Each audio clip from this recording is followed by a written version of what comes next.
This is going to work a little differently, although questions are being sent around already.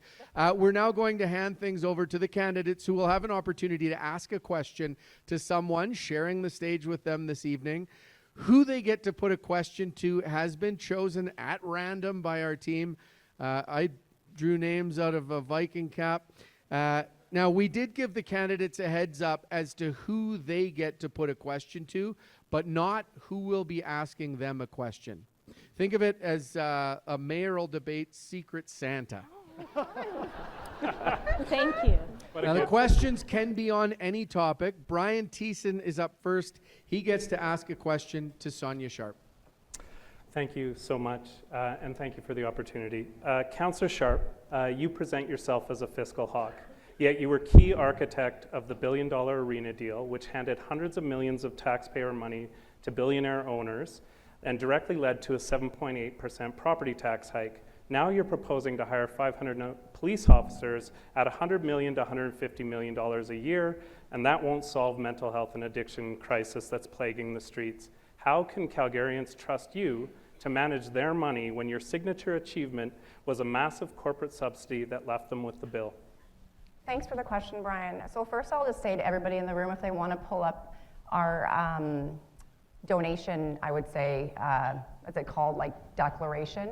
Oh, disclosure, thank you. I think there's only two people up here that don't have a deficit, Jyoti Gondek and I. I'm running my campaign like I run a business, and I can run the city like a business. We did not actually, can I answer my question, Mr. Davison? You're like, that's rude. So I would just say, it's a question. Can I answer my Sonia question? Sharp Sorry. on the answer Can I now. answer Go my ahead. question? Yep. Thank you. Sorry, Mr. Thiessen, I'll finish answering your question. So if I look at the disclosure statement, you can see that only two of us are actually running a surplus. The rest of them aren't. The other thing when it comes to the event center, no, your taxes did not go up. We used working capital, and we fought unanimously, Mr. Farkas. We got that event center with a $330 million from the province because the infrastructure costs to building the event center needed to be done, regardless if the event center was there or not. And so what I'll say to that is I am a fiscal hawk. I'm the only one in council that has time and time brought amendments forward to lower the tax rate. I have voted against it all, but I have surgically voted for things that I know that are important to Calgarians. So Brian, I hope I answered your question, but I guess everyone else will look at the way we've actually portrayed ourselves with track record on how we can move this forward. I just wish that you manage taxpayers' money as efficiently as you do your campaign. That's all I ask. Thank you. Over to Jeff Davison. Your question goes to Jeremy Farkas. All right, Jeremy. Over the years, you've taken very different positions on key issues, from opposing city investments in innovation and economic diversification to later supporting them once public opinion shifted. You've stated that you have built your campaign on being principled and consistent, yet your public record tells a different story. You've flip-flopped on everything from city spending on the arts to downtown revitalization.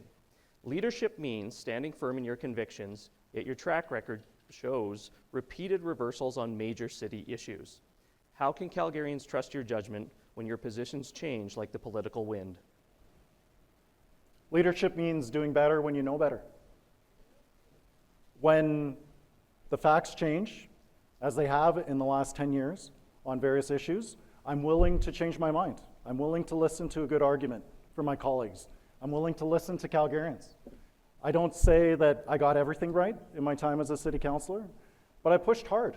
I worked hard for my constituents. I always fought for financial responsibility. I always fought for transparency. And I always picked up the phone when my constituents would bring a good argument to me. So yes, I've changed my mind on an issue or two. That doesn't mean that I'm a flip-flopper. It just means that I have a working brain. It means that I'm wanting to work hard for Calgarians and put the best foot forward on a plan for the city to actually deliver on the safety and affordability challenges that we're facing. But if you look through my career, you'll see consistency. I grew up as a kid from Dover. One of my first opportunities in community life was a community association volunteer. As a nonprofit leader, I've always advocated for a safer and affordable city, and I'm going to continue to do that as Calgary's next mayor and as somebody who won't resort to name calling. Yeah. All right, thank you very much. We go now to Jyoti Gondek. Your turn. Your question will go to Jeff Davison. Mr. Davison, you and I both know how much collaboration and determination it took to get the downtown revitalization strategy built and approved, something that we knew was integral to our future.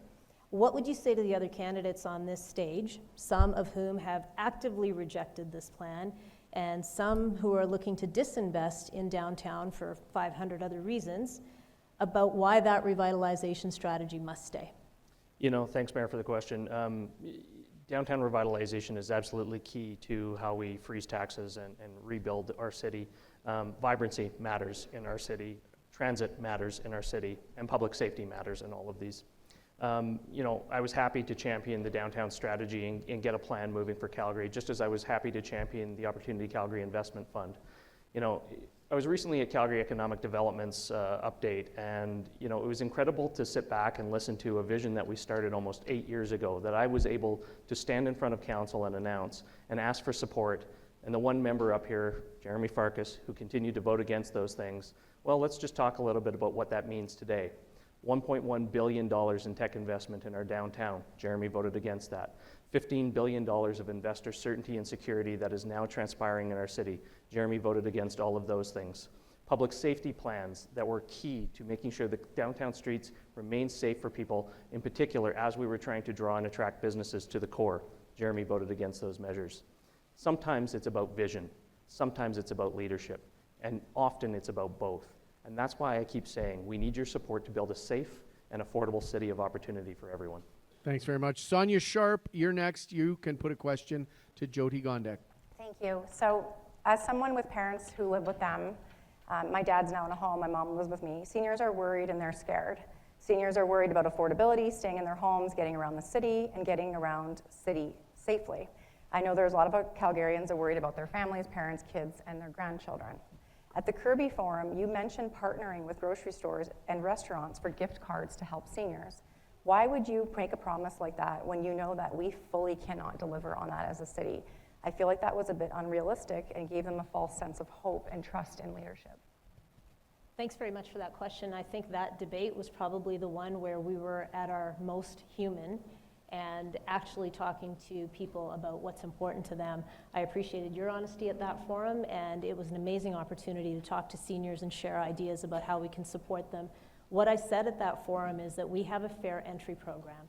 The fair entry program started off being able to offer low-income transit passes to people, and then we expanded into recreation passes, so people with low income could still access the amenities they needed.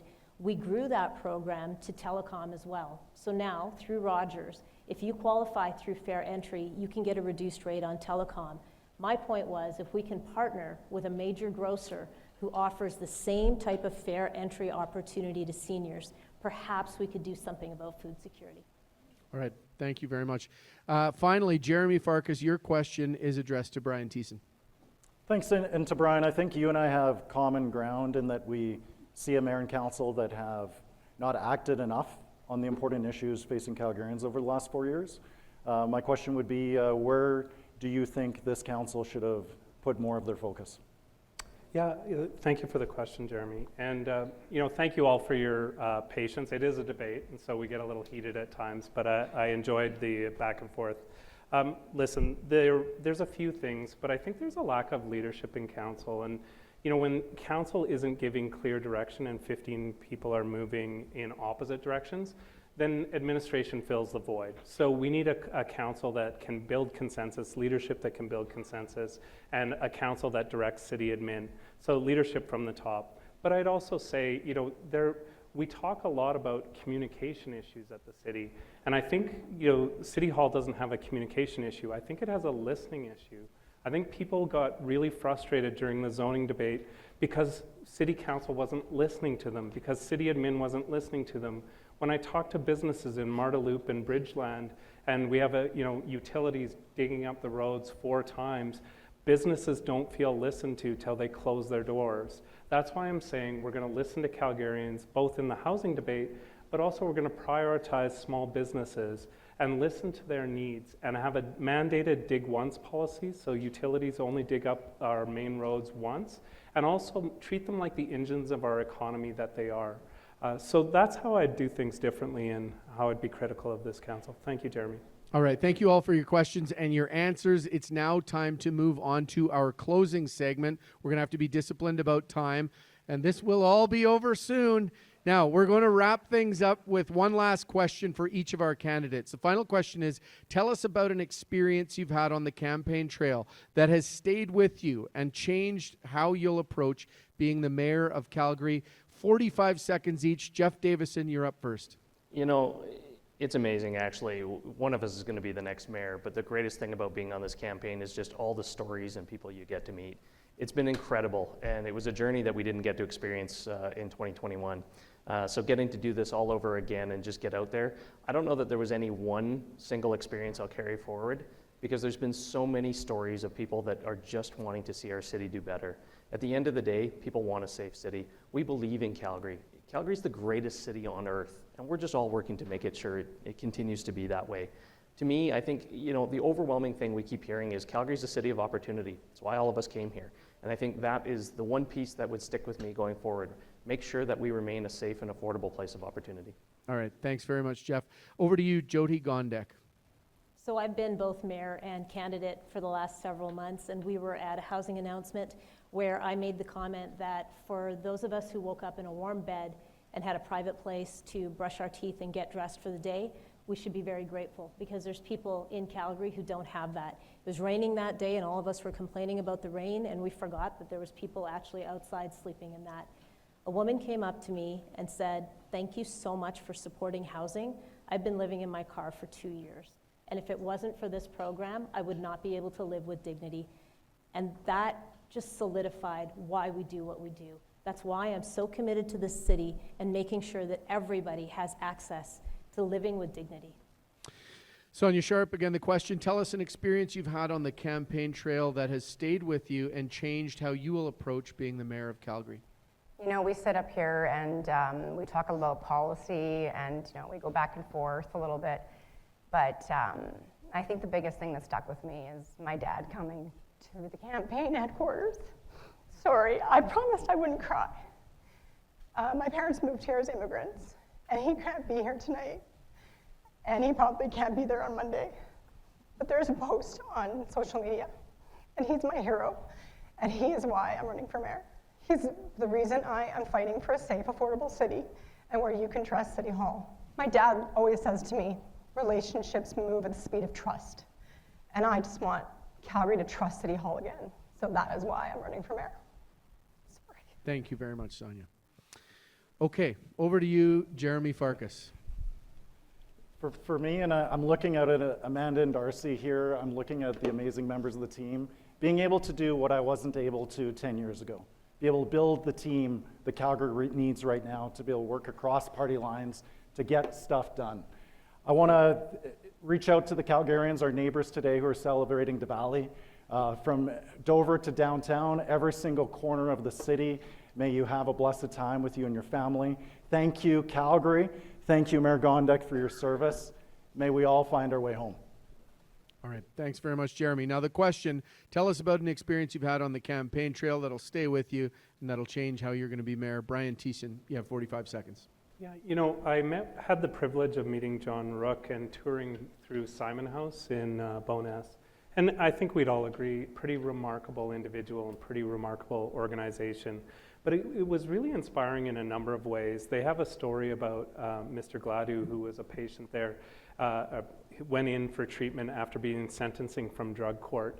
And John told me, you know, not only is it a great success story, he got remarried, they're making a movie about him, but we saved about $1.5 million on not incarcerating Mr. Gladue and rehabilitating him.